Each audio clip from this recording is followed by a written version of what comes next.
She sat quietly in seat 24C, just another passenger. Nobody noticed her, but when the plane started falling from the sky, she walked to the cockpit and took control. Then F-22 fighter jets arrived to help, and the moment those pilots heard her call sign, Eagle 1, everything changed forever. Jennifer Hayes sat in 24C, staring out the window as Flight 447 climbed through 30,000 feet. She wore simple jeans and a plain gray sweater, her dark hair pulled back in a casual ponytail. Nothing about her appearance suggested anything special. She looked like every other passenger on this Tuesday afternoon flight from Seattle to New York. The businessman beside her typed frantically on his laptop, never glancing her way. The teenager across the aisle scrolled through social media, earbuds blocking out the world. The flight attendants moved through the cabin with practiced smiles, offering drinks and snacks without giving Jennifer a second look. The morning had started like any other. Jennifer had woken up in her small apartment in Seattle, made coffee, checked her emails, and prepared for another ordinary day. 6 months into retirement, she was still adjusting to the strange quiet of civilian life. No morning briefings, no mission planning, no tactical updates that could mean life or death, just silence and the slow rhythm of a world that moved without urgency. She had packed her small carry-on with care, placing her laptop and a book inside. The book was a thriller about spies, something that made her smile, because the reality of intelligence work was far less glamorous than novels suggested.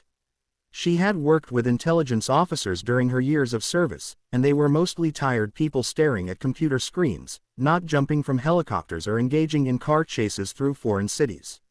At the airport, Jennifer had moved through security with the ease of someone who had traveled thousands of times.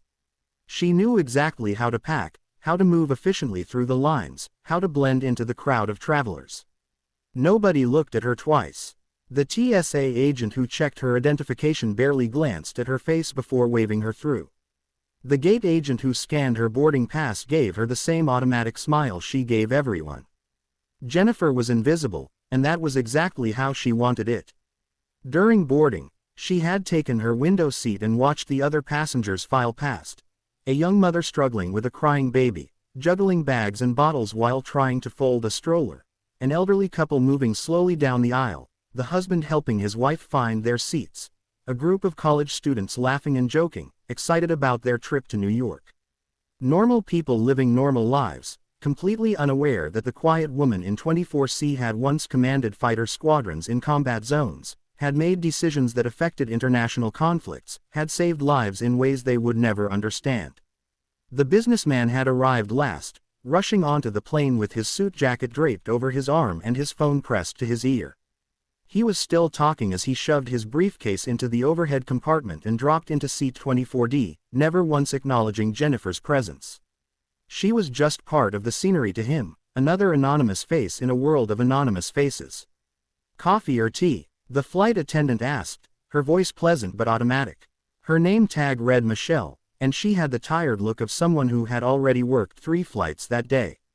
"Coffee, please." "Black," Jennifer replied softly.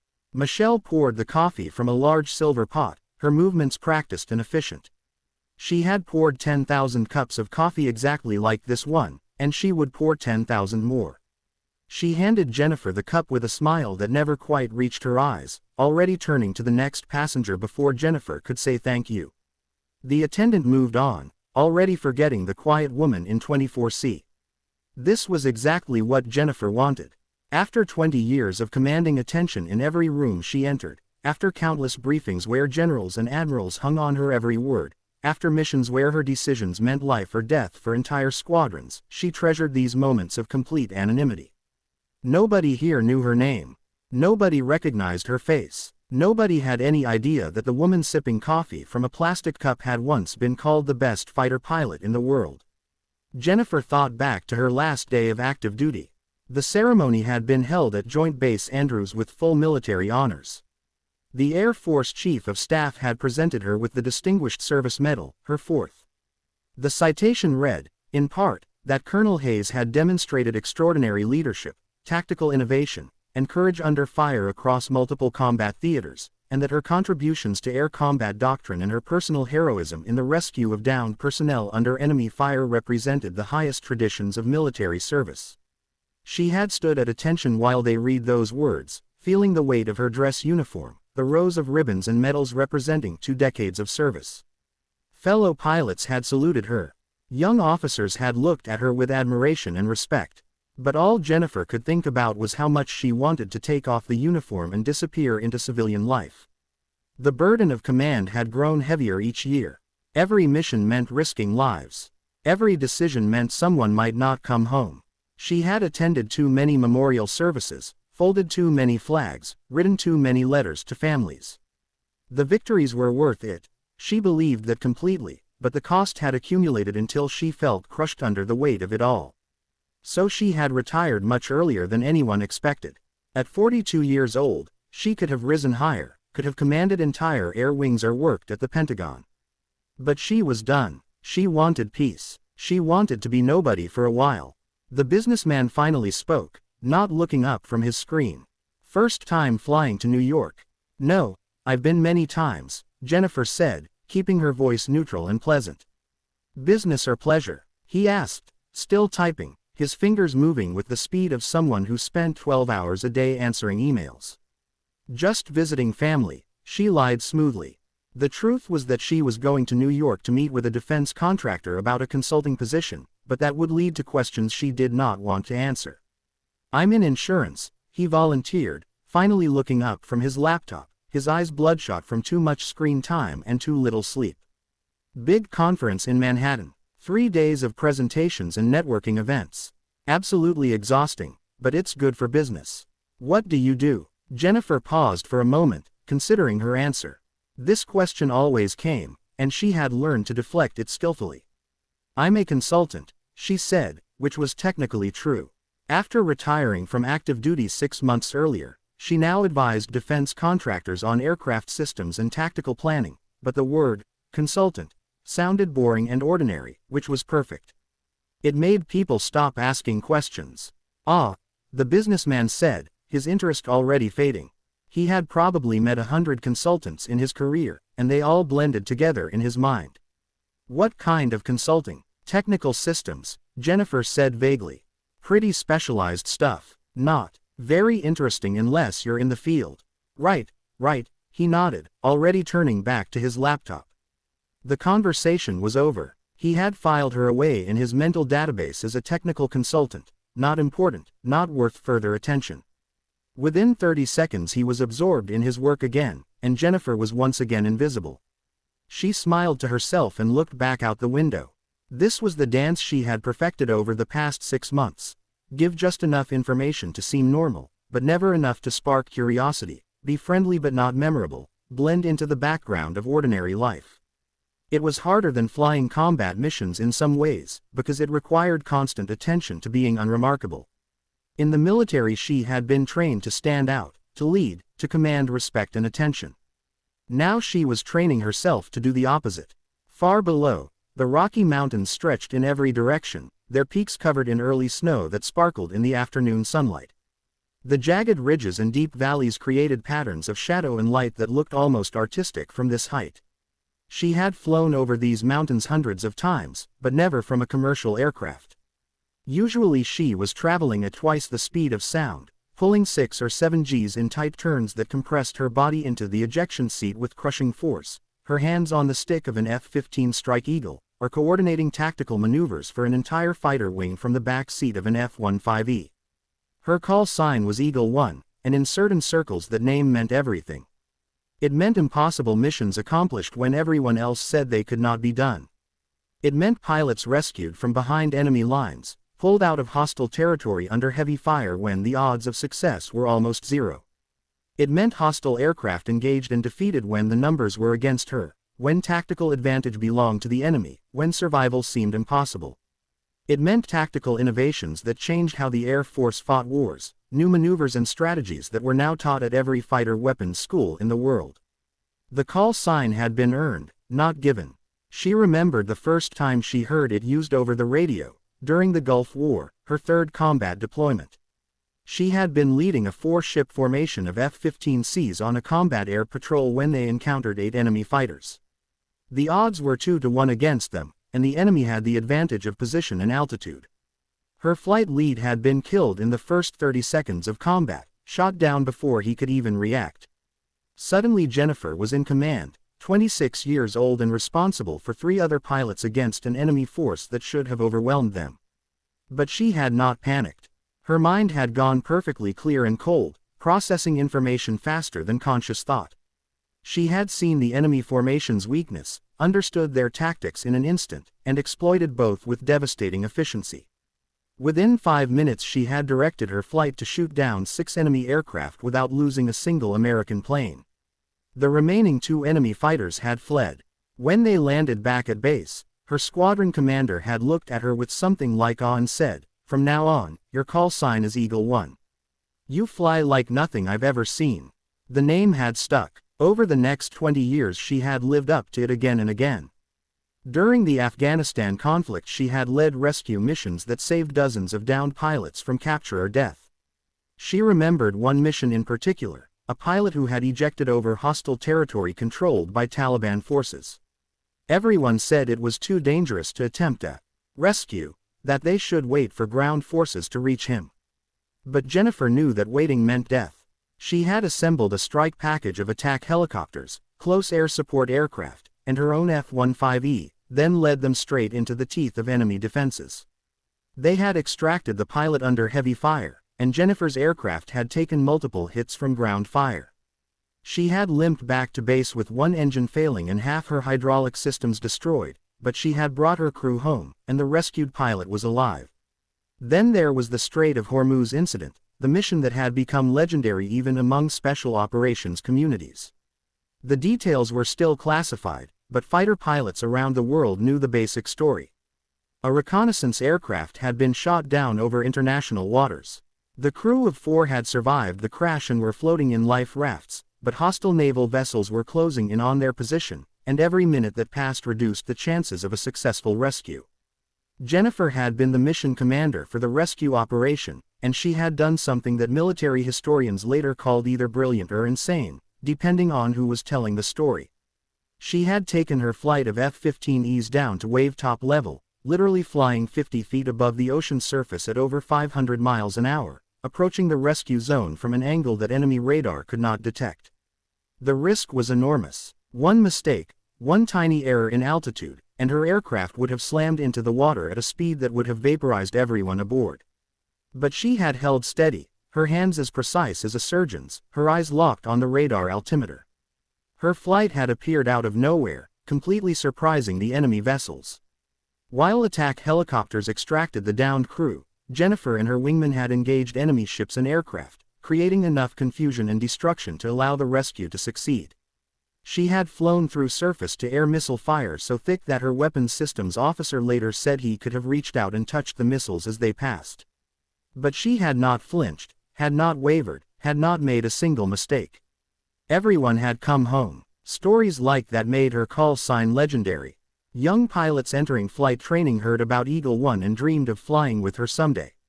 Senior officers planning complex operations specifically requested her for missions that required impossible precision and nerves of absolute steel. She had received every medal the Air Force could give except the Medal of Honor, and she had been recommended for that twice, though both recommendations had been denied because the missions were classified. But here, 30,000 feet above Colorado in a Boeing 737, she was just Jennifer, just another passenger, just someone the crew would forget before the flight even landed. And that anonymity felt like a gift after 2 decades of constant attention and crushing responsibility. The captain's voice came over the intercom, smooth and reassuring. "Folks, this is Captain Mitchell. We're currently cruising at 35,000 feet with clear skies ahead. Weather in New York looks perfect, with temperatures in the mid-50s and light winds. We should be landing right on schedule at 5:45 local time, which means we'll actually arrive about 10 minutes early. Flight attendants, please prepare the cabin for beverage service." The cabin crew began moving through the aisles with their carts, offering drinks and snacks to passengers. The young mother with the crying baby finally got her child to sleep, and the cabin grew quieter. The elderly couple across the aisle from Jennifer held hands, the husband gently stroking his wife's arm. They had probably been married for 50 years, Jennifer thought. They had that comfortable ease with each other that only came from decades of shared life. Jennifer closed her eyes and tried to relax. She had not slept well in weeks. Retirement was supposed to be peaceful, supposed to be a time to rest and recover from years of stress and danger, but her mind refused to slow down. 20 years of constant missions, constant training, constant readiness had programmed her brain to always be alert, always scanning for threats, always planning 3 steps ahead. Even here, in the safest form of transportation ever invented, flying on an aircraft maintained to the highest standards with professional pilots at the controls, her mind automatically tracked details that most passengers never noticed. She felt the slight vibration in the airframe, the specific pattern that indicated they were experiencing light turbulence from high-altitude wind shear. She heard the change in engine pitch as the pilots adjusted thrust settings, maintaining optimal fuel efficiency for the flight to New York. She sensed the minor course corrections as the autopilot kept them on their assigned airway. These were all normal sounds and sensations, the routine operations of commercial aviation that happen thousands of times every day without incident. But Jennifer's mind cataloged them anyway, unable to turn off the threat assessment procedures that had been drilled into her through 10,000 hours of flight time. She knew the hydraulic pressure readings even though she could not see the gauges. She knew how much fuel they should have remaining based on flight time and distance traveled. She knew their approximate position without looking at a map, navigating by the sun angle and the terrain visible below. Old habits died hard, and the habits of a fighter pilot died harder than most. 2 hours passed quietly. Jennifer read a book on her phone, a historical novel about World War II pilots. She found it amusing how the author described aerial combat, dramatic and exciting, but missing the reality of how terrifying and confusing real combat actually was. In books, pilots always knew exactly what was happening, always made perfect decisions, always emerged victorious through skill and courage. In reality, combat was chaos. Screaming alarms, contradictory information, split-second decisions made with incomplete data while your body was compressed by G-forces and your heart hammered so hard you thought it might explode. She occasionally glanced out the window, watching the landscape pass below. They had crossed the Rockies now and were over the plains of eastern Colorado. The land looked flat and empty from this altitude, endless fields of brown and tan stretching to the horizon. Towns appeared as small clusters of buildings connected by straight roads that formed perfect grids. It was beautiful in an austere way, this vast empty space. The businessman beside her fell asleep, his head tilted back against the seat, his mouth slightly open. He began to snore softly, a rhythmic sound that blended with the background noise of the aircraft engines. The teenager across the aisle was watching a movie on her tablet, laughing at something on the screen. The elderly couple had both fallen asleep as well, their heads leaning toward each other like 2 trees grown close together over time. The flight attendants made their rounds again, collecting trash and offering more drinks. Michelle moved through the cabin with mechanical efficiency, her smile never changing, her movements practiced from thousands of similar flights. She collected plastic cups and napkins, straightened seatbacks and tray tables, made small talk with passengers who wanted conversation, and left alone those who preferred silence. "Everything okay here?" she asked Jennifer, her voice pleasant and professional. "Everything's fine, thank you," Jennifer replied. Michelle nodded and moved on to the next row, already forgetting the exchange. Just another passenger. Just another unremarkable interaction in a long day of unremarkable interactions. Then something changed. Jennifer felt it before she heard it. A slight shudder ran through the airframe, different from normal turbulence. The vibration had a specific frequency, a pattern that her subconscious mind recognized immediately as wrong. The kind of vibration that indicated a mechanical problem, something in the engine or the control surfaces behaving in a way it should not. Her eyes snapped to the window, her body tensing with alertness. The engine on the left wing looked normal at first glance, the large turbofan spinning smoothly, the exhaust creating the normal heat shimmer in the air behind it. But Jennifer's trained eye caught something wrong. The vibration was continuing, growing slightly stronger. She could feel it through the seat, through the window she touched with her fingertips. This was not turbulence. This was a mechanical failure developing in real time. She looked around the cabin. None of the other passengers had noticed anything. They continued reading, sleeping, watching movies, completely unaware that something was wrong.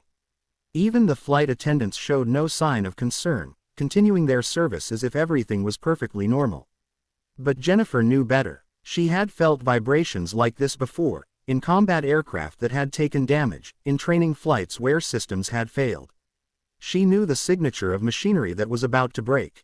Seconds later, the plane shook again, harder this time. Several passengers looked up nervously, their conversations pausing. The businessman jerked awake, confusion on his face. But before anyone could speak, before anyone could ask what was happening, a loud bang echoed through the cabin like a gunshot. The sound was sharp and violent, followed immediately by screaming alarms from the cockpit and a sudden, violent roll to the left. The aircraft tilted at an impossible angle. Passengers screamed. Oxygen masks dropped from the ceiling, dangling on yellow hoses. Coffee cups and phones and tablets flew through the air. The young mother's baby, who had been sleeping peacefully moments before, woke up screaming in terror. The elderly woman across the aisle gripped her husband's hands so hard her knuckles turned white. The plane continued rolling, now in a steep descent that pressed everyone against their seat belts. The angle was all wrong, far beyond anything a commercial aircraft should ever experience during normal flight. Through the window, Jennifer saw the ground rotating in her field of vision, the horizon tilting at a sickening angle. They were in a graveyard spiral, an aerodynamic condition that could quickly become unrecoverable if not corrected immediately. Jennifer's training kicked in instantly, overriding the fear response that paralyzed everyone around her. While other passengers panicked, reaching for masks and crying out in fear, grabbing at armrests and each other, her mind went ice cold and perfectly clear. This was the mental state she had trained herself to achieve during emergencies, a place where emotion disappeared and only tactical thinking remained. She had been in this state dozens of times before, in combat situations where panic meant death and clear thinking meant survival. She grabbed her oxygen mask and secured it with practiced efficiency, her movements smooth and automatic even as the plane continued its violent roll. The elastic band went over her head, the mask pressed firmly against her face, the seal checked in less than 2 seconds. Then she looked around the cabin with tactical awareness, her eyes moving methodically from row to row, assessing the situation with the trained eye of someone who had led rescue operations in hostile territory. The flight attendants were struggling to help passengers, their own fear barely controlled beneath a thin veneer of professional training. Michelle was helping the young mother secure the oxygen mask on her screaming baby, her hands shaking as she worked. Another attendant further forward was gripping a seatback, his face pale with terror. The cabin was chaos, people crying and praying and holding each other, convinced they were about to die. The plane was descending too fast, much too fast. Jennifer's mental calculations told her they were dropping at over 4,000 feet per minute, possibly more. At this rate of descent, they would impact the ground in less than 6 minutes. But it was not the descent rate that worried her most. It was the angle. The plane was rolling and pitching in ways that indicated complete loss of control. This was not a controlled emergency descent. This was an aircraft in serious trouble, possibly minutes away from structural failure or a complete loss of control that would make recovery impossible. The intercom crackled with static, and then Captain Mitchell's voice came through, strained and desperate. This is Captain Mitchell." He was breathing hard, his words broken by gasps for air. "We have multiple system failures. Left engine is gone. Hydraulics are failing. I need. The transmission cut off abruptly, replaced by a silence that was somehow more terrifying than the words had been. The plane shuddered again and rolled further to the left, the angle becoming more extreme. Several passengers screamed louder. A man 3 rows ahead was vomiting into a sick bag, overcome by the violent motion. The teenager across the aisle from Jennifer was sobbing, mascara running down her face in black streaks. Jennifer unbuckled her seat belt and stood up, moving against the tilted angle of the cabin floor. The aircraft was pitched at nearly 30 degrees now, making it difficult to maintain balance, but she moved with the confidence of someone who had walked through far worse conditions. She had been in an aircraft hit by enemy fire, trailing smoke and fuel, spinning out of control at high altitude. She had ejected from a damaged F-15 at 20,000 feet during a training accident, experiencing forces that nearly killed her. She had flown missions in weather so severe that instrument readings were useless and only instinct and experience kept her alive. This was bad, very bad, but she had seen worse, and more importantly, she knew what to do about it. A flight attendant grabbed her arm as she started moving toward the cockpit. It was Michelle, her professional composure completely shattered, her voice now high and panicked. "Ma'am, you need to sit down. Please, you have to sit down and buckle your seat belt." Jennifer turned to look at her, and something in her eyes made Michelle's grip loosen. It was the look of absolute certainty, of complete confidence even in the midst of chaos, the look of someone who had commanded in battle, who had made life and death decisions under the worst conditions imaginable, who had never accepted defeat even when defeat seemed inevitable. "I need to get to the flight deck," Jennifer said, her voice calm and commanding despite the chaos around them. The oxygen mask muffled her words slightly, but the authority in her tone cut through the screaming and the alarms. "You can't right now," Michelle started, but Jennifer cut her off. "I'm a pilot," she said, speaking slowly and clearly so there could be no misunderstanding. "Military, 20 years of service. I've flown fighters in combat. I've commanded tactical operations. That captain needs help right now, immediately, or everyone on this plane is going to die. Do you understand me? Everyone. Including you, including me, including that baby you just helped, including every single person in this cabin. Now, take me to the cockpit door." Michelle's eyes went wide as the words registered. For a moment she stood frozen, trying to process this information. The quiet woman in seat 24C, the passenger she had served coffee to without a second glance, was claiming to be a military pilot. It seemed impossible, but there was something in Jennifer's bearing, in the way she moved with perfect balance despite the aircraft's violent motion, in the absolute confidence of her voice, that made it believable. The flight attendant knocked hard on the cockpit door. "Captain, Captain Mitchell." No response. The plane shuddered again. They were descending through 20,000 feet now, falling like a stone. Jennifer looked at the flight attendant. "Break it down. Emergency protocol." The attendant used her override key, and the door swung open. The scene inside made Jennifer's blood run cold. Captain Mitchell was slumped over the controls, unconscious. The first officer was frantically working switches and buttons, his hands shaking, sweat pouring down his face. Every alarm in the cockpit was screaming. Red lights flashed across every panel. "Who are you?" the first officer shouted over the noise. "Fighter pilot. 20 years, tactical command." "Move," Jennifer said, already sliding into the captain's seat and gently pushing his unconscious body aside. She scanned the instruments in 2 seconds, her mind processing information faster than conscious thought. Left engine completely failed. Number 2 hydraulic system gone, number 1 failing.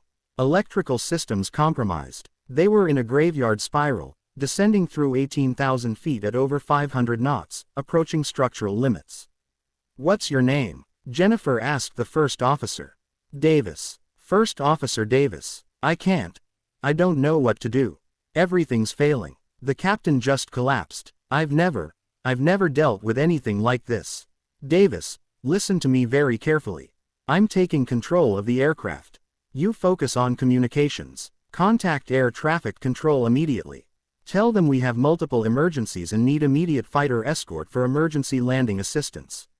Tell them to scramble whoever's closest. Can you do that?" Davis nodded, some of his panic subsiding now that someone was taking charge. Yes, I can do that." Jennifer's hands moved across the controls with absolute precision. First priority. Stop the spiral and regain controlled flight. She rolled the aircraft level using only the working right engine and whatever hydraulic pressure remained. The plane fought her, wanting to roll back into the death spiral, but she had flown damaged aircraft before. She had brought jets home with half their control surfaces missing. She knew how to make broken machines fly. "Seattle Center, this is United 447 Heavy, declaring emergency," Davis transmitted, his voice steadier now. "Multiple system failures. Left engine failure, hydraulic failures. Captain incapacitated. We have someone taking control. She says she's military. She's asking for fighter escort." The response came quickly. United 447, Seattle Center copies your emergency.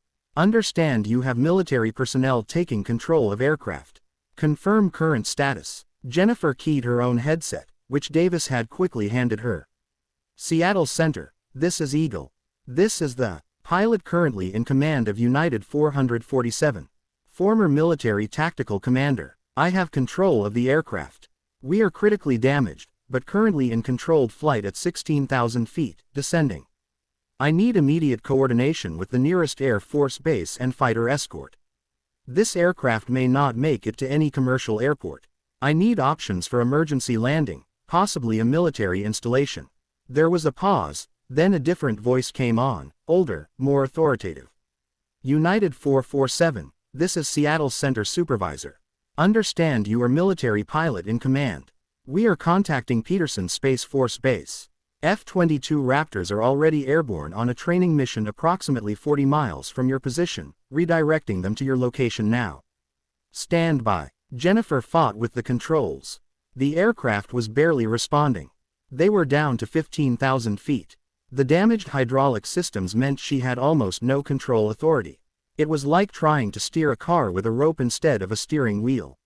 Every input had to be perfect, every correction calculated 3 steps ahead. Davis, she said calmly, I need you to go back and brief the senior flight attendant. Tell her to prepare the cabin for emergency landing.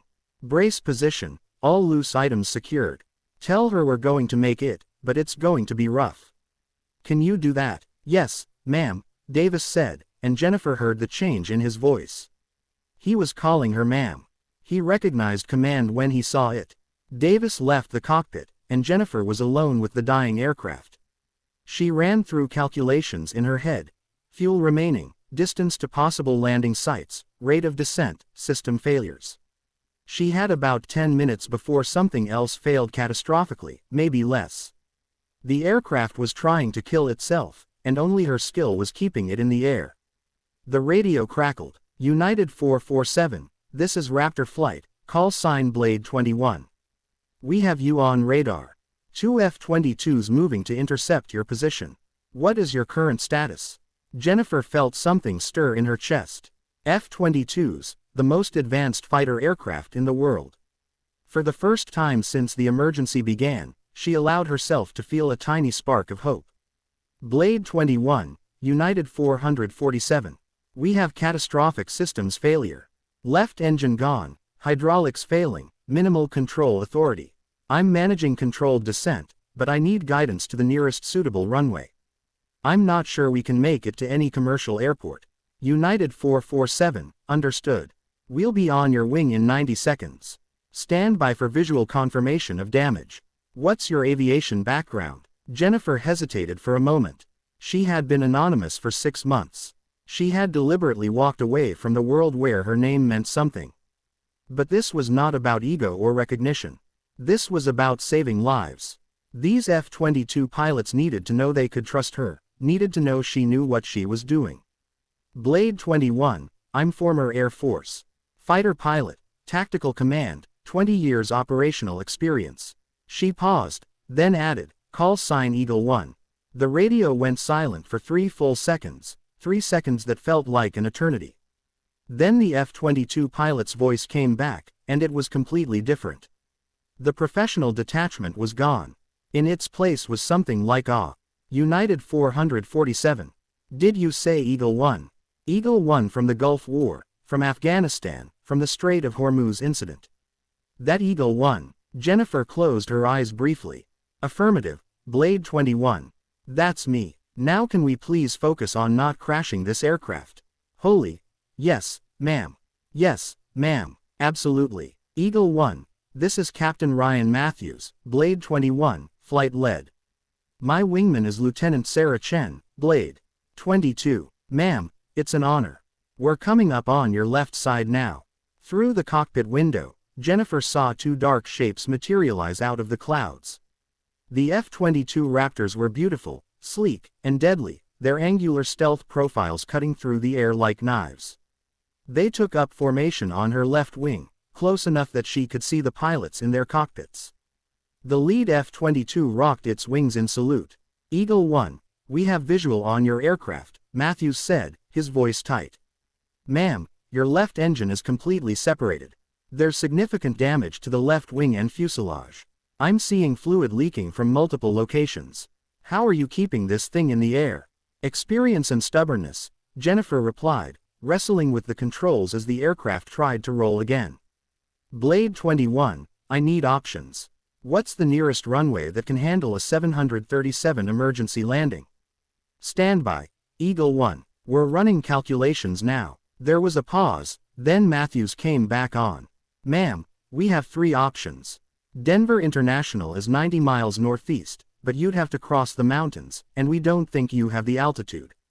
Colorado Springs is 60 miles south, better option, but still requires significant maneuvering. Or, he paused, there's Peterson Space Force Base, 40 miles southeast.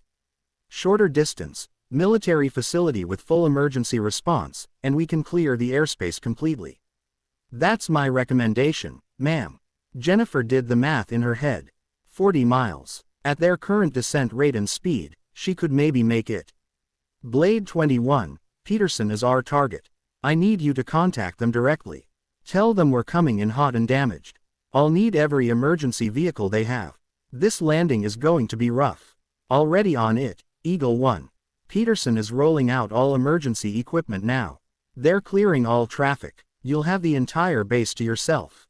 Matthews paused, then added, Ma'am, permission to speak freely. Go ahead, Captain. Ma'am, everyone in the fighter community knows your name. The Strait of Hormuz rescue, pulling out those downed pilots under enemy fire, the tactical innovations you developed that we still train on today. You're a legend, ma'am. If anyone can bring this aircraft down safely, it's you. My wingman and I are here for whatever you need. Just tell us what to do. Jennifer felt emotions stirring that she had locked away for months. Pride, purpose, the weight of responsibility, but also something else, gratitude. These young pilots believed in her. They trusted her, and she would not let them down. Thank you, Blade Flight. Right now I need you to be my eyes. This aircraft is barely responding to inputs. I need constant updates on my flight path, my altitude, my position relative to Peterson. Can you do that? Absolutely, ma'am. You have our full support. The next 30 minutes were the longest of Jennifer's life. Every second was a battle against physics and failing systems. The aircraft wanted to die, wanted to tumble from the sky, wanted to spiral into the mountains below, but Jennifer refused to let it. She used every trick she had learned in 2 decades of flying. She compensated for the missing engine with rudder inputs that would have been impossible for most pilots. She managed the failing hydraulic pressure with tiny, perfect adjustments that maximized the control authority that remained. She flew like only someone with 10,000 hours in fighters could fly, like someone who understood aircraft not as machines but as living things that could be coaxed and convinced and commanded. The F-22 stayed glued to her wing, Matthews providing constant updates. Eagle 1, you're drifting left. Small right correction. Good. Altitude, 11,000. Peterson is now 25 miles ahead. You're doing great, ma'am. Back in the cabin, Davis had briefed the passengers. They knew now that a military pilot was flying the plane. They knew F-22 fighters were escorting them. Some of them were still crying, but the panic had subsided. They could feel the difference in how the aircraft was being flown, the steady competence in every movement. The businessman in 24D sat in shock, staring at the empty seat where Jennifer had been sitting. The quiet woman who said she was a consultant, the woman he had barely noticed, she was up front right now, saving all their lives. Eagle 1, you're 15 miles out from Peterson, Matthews called. Altitude 7,000, you're slightly below glide path, but you're doing fine. The runway is straight ahead. Jennifer could see it now through the windscreen, the long strip of concrete, emergency vehicles lining both sides, red and blue lights flashing. It looked impossibly far away. The aircraft was shaking now, the damaged systems on the verge of complete failure. The airspeed was too high, but she had no way to slow down properly with the systems she had left. This was going to be a hard landing, maybe the hardest of her life. Blade Flight, I'm going to need you to pull away now, Jennifer said. Give me room to work. Roger, Eagle 1, Blade Flight breaking off. Ma'am, Matthews paused. It's been an honor flying with you. The honor is mine, Captain. Now get clear. The F-22s peeled away gracefully, climbing into the sky. Jennifer was alone now, just her and the dying aircraft and 4 miles of air between her and the ground. She lowered the landing gear manually, feeling the drag slow the aircraft. The runway was coming up fast, too fast, but she had no choice. United 447, Peterson Tower. You are cleared to land, any runway. Emergency equipment is standing by. Wind is calm. Runway is clear. Peterson Tower, United 447, beginning final approach. The last 2 miles were pure instinct and skill. Jennifer worked the controls like a musician playing an instrument, feeling every vibration, every change in airflow, every shift in the aircraft's behavior. The ground rose up to meet them, too fast, still too fast. But she could make this work. She had to make this work. At the last possible second, Jennifer pulled back on the controls with all her strength, flaring the aircraft to reduce the descent rate. The main wheels hit the runway with tremendous force, so hard that passengers screamed. The nose gear slammed down a second later. The aircraft bounced, came down again. Jennifer stood on the brakes, feeling them grab, but the aircraft was still going too fast, the damaged systems unable to provide enough stopping power. They were running out of runway. Jennifer made a split-second decision. She deployed the emergency escape slides to create drag, and used asymmetric braking, risking the aircraft veering off the runway but gaining precious additional stopping force. The aircraft slewed sideways, tires screaming. 2,000 feet of runway left.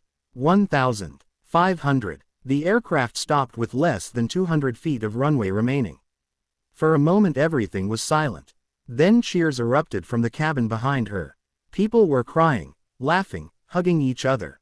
They were alive, all of them. Against impossible odds, they were alive. Jennifer sat in the pilot's seat, her hands shaking now that the adrenaline was fading. She had done it. She had brought them home. Emergency crews swarmed the aircraft immediately, foam trucks spraying, medics racing to open doors. Davis came back to the cockpit, tears streaming down his face. You saved us. You saved everyone. Jennifer just nodded, too exhausted to speak. Outside, the 2 F-22 Raptors made a low pass over the runway, wagging their wings in salute before climbing away into the afternoon sky.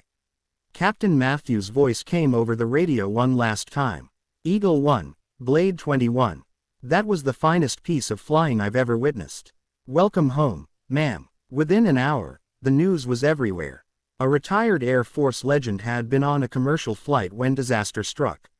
The woman with the call sign Eagle 1, the pilot whose missions were still classified, whose tactical brilliance had saved countless lives in wars most people never knew were being fought, had done it again. She had saved everyone. The passengers were evacuated safely. Captain Mitchell was rushed to the hospital and would recover. The aircraft was a total loss, but every single person aboard walked away. News cameras captured Jennifer finally emerging from the aircraft, still wearing her plain jeans and gray sweater, looking tired but calm. The businessman from 24D approached her, his face full of wonder. You said you were a consultant. You let me think you were nobody. Jennifer smiled softly. I am a consultant now, and I'm not nobody, but I'm also not special. I just did what needed to be done. The news is saying you're a hero. They're saying your call sign is legendary. Eagle 1. They're saying you've saved more lives than anyone can count. The real heroes are the F-22 pilots who assisted us, and the emergency crews who were ready when we landed, and my first officer, Davis, who kept his head when everything went wrong, Jennifer said. I was just flying the plane. But everyone knew it was more than that. The Air Force Chief of Staff called her personally that evening. The President sent a message. Fellow pilots from around the world reached out, many of them saying the same thing. Only Eagle 1 could have pulled that off. In the days that followed, Jennifer gave a few interviews. She was gracious and humble, always deflecting credit to others, but she could not hide what she was. The quiet woman in C-24C was gone. Eagle 1 was back, whether she wanted it or not. A week later she received a letter from Peterson Space Force Base, from a young airman who had been on duty when she landed. My whole life I wanted to fly fighters, the letter said, but I thought maybe I wasn't good enough, wasn't smart enough. Then I saw you land that plane. I saw what real skill looks like, what real courage looks like. Because of you, I'm applying to pilot training. Thank you for showing me what's possible." Jennifer read the letter 3 times, then carefully folded it and put it in her desk drawer. Maybe retirement was not about disappearing. Maybe it was about finding new ways to serve, new ways to inspire, new ways to make a difference. She would never be anonymous again. The woman in 24C was gone forever. But that was all right, because Eagle One had never really left.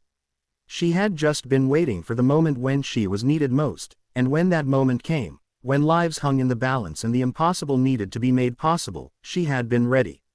20 years of training, 20 years of missions, 20 years of excellence had all led to those 30 minutes in a dying aircraft over Colorado. And she had not failed. Captain Matthews called her a month later. "Ma'am, my commanding officer wants to know if you'd be willing to come speak to our squadron. The younger pilots, they need to hear from someone like you. They need to understand what it means to be a fighter pilot, what it means to never give up." "I'd be honored, Captain," Jennifer said. "Thank you, ma'am. And, ma'am, that call sign of yours, Eagle One, we looked it up. All the missions, all the accomplishments. It's even more impressive than we thought. You earned that name 100 times over." "I earned it by flying with the best pilots in the world," Jennifer said. "Men and women who believed in the mission, who trusted each other completely. The call sign was never about me alone. It was about all of us. That's what makes you a true leader, ma'am," Matthews said quietly. "You never forget where you came from." After the call ended, Jennifer walked to her window and looked up at the sky. Somewhere up there, fighters were training, pilots were learning, missions were being flown. She was not up there anymore, but her legacy was. Every tactic she had developed, every innovation she had introduced, every pilot she had trained and mentored, they carried on the work. Eagle One was more than a call sign. It was more than a name. It was a standard of excellence, a commitment to never accept defeat, a promise to bring everyone home, no matter the cost. And that standard would continue, passed down from one generation of pilots to the next, long after Jennifer Hayes was gone. The quiet woman in 24C had saved 189 lives that day over Colorado. But Eagle One had saved thousands more over 20 years of service, and the difference she had made, the lives she had touched, the inspiration she had provided to young pilots dreaming of the sky, that legacy would endure forever. She was a legend, but more importantly, she was a pilot who had never stopped believing that the impossible was just another mission waiting to be accomplished. And on that terrifying afternoon, when a commercial flight fell from the sky and death seemed certain, she had proven once again why her call sign meant something. Eagle One had flown her final mission, and like all the missions before it, she had brought everyone home.